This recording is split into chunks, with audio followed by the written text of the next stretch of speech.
வணக்கம் நேயர்களே. இன்றைய தினம் ரெண்டு விஷயம் பேச போகிறோம். ஒன்று வந்து தங்கம், அனதர் ஒன்று வந்து பேங்க் நிஃப்டி. முதல்ல தங்கத்தை பற்றி பேசுவோம். தங்கம் வந்து பார்த்தோன்னா ஒரு 1 lakh பீக் கிட்ட தொட்டுருச்சு இல்லையா? இப்போ எல்லாருக்கும் அது அலோகேஷன், அது ஸ்பெக்குலேஷனா இல்லை வந்து கிரேட் பை அண்ட் செல், என்ன டெசிஷன் எடுக்கிறது அப்படின்னு எல்லாம் தடுமாறுறீங்க. ஸோ இதில் மெயினாக நீங்கள் பார்க்க வேண்டியது உங்களுடைய கோல்டு அலோகேஷன் போர்ட்ஃபோலியோ வந்து 10%க்கு கீழே இருக்குன்னு வச்சுங்களேன். பீரியாடிக்லி டியூரிங் த கரெக்ஷன் நீங்கள் வந்து வாங்கிக்கிட்டே இருக்கலாம். ஸோ இதில் வந்து என்னன்னு பார்த்தோம்னா கோல்டு வந்து ஒரு மாதத்தில் இன்டர்நேஷ்னல் லோக்கல் ரெண்டும் பார்த்தோன்னா 9% ஏறி இருக்கு. 3 மாதத்தில் இங்கே நம்ம ஊரில் 19% ஏறி இருக்கு, அங்கே 18% ஏறி இருக்கு. 6 மாதத்தில் பார்த்தோன்னா இங்கே 22%, அங்கே 19.9%.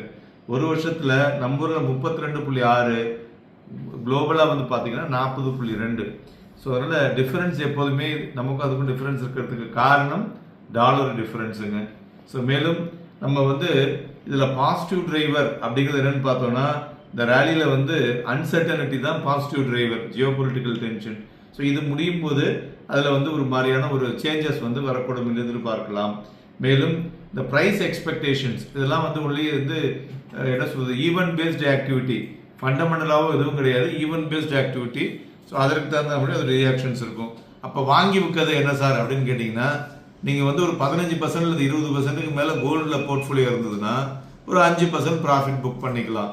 ஸோ நீங்கள் வந்து 10%க்கு கீழே இருக்கீங்கன்னா எப்பப்போ விழுறதோ ஆட் பண்ணி ஒரு 10% வரைக்கும் வச்சுக்கலாம்.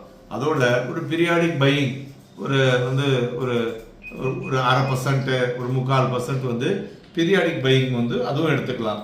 ஸோ அதனால் சில பேர் வந்து அந்த சாவரின் கோல்டு பாண்டில் வச்சுருப்பீங்க, அது வந்து you can hold it for some more time. ஏன்னா உங்களுக்கு வந்து அந்த 5 வருஷம் முடிஞ்ச உடனே கவர்மெண்ட்லேருந்து ஒரு நோட்டீஸ் வரும், அதை வந்து நீங்கள் இக்னோர் பண்ணிவிட்டு ஹோல்ட் பண்ணலாம், உங்களுக்கு பெட்டராக இருக்கும்.